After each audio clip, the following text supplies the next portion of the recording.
Dismayado ang pipila ka mga apektadong residente sa pagbusikad sa usa ka bodega sa Pabuto sa Zamboanga City niadtong June 29. Kinihuman nga wala pa sila mabayri sa tag-iya sa mong mga pabuto alang sa ilang nangagubang balay ug negosyo gumikan sa pagbusikad. Dugang detalye sa report ni Efren Mamak. Also suffering.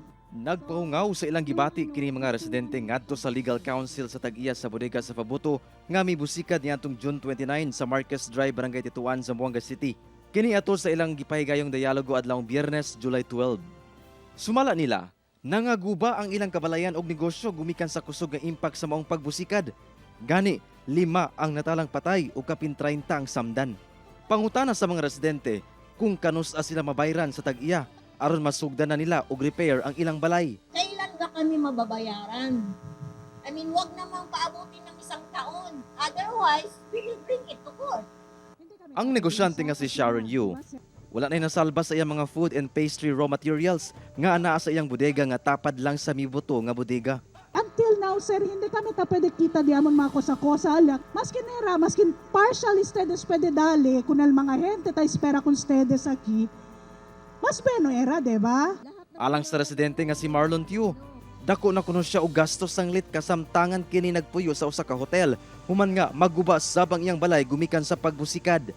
The simple lang di among question. Is he willing to pay us, yes or no? Kaya sa largo storya. Apan dismayado ang mga apektadong residente sanglit sumala sa Legal Council sa tag-iya. Wala pa sila kabalo ug paabuton pa nila ang resulta sa investigasyon sa otoridad lakip ang validation report sa ZCDRRMO.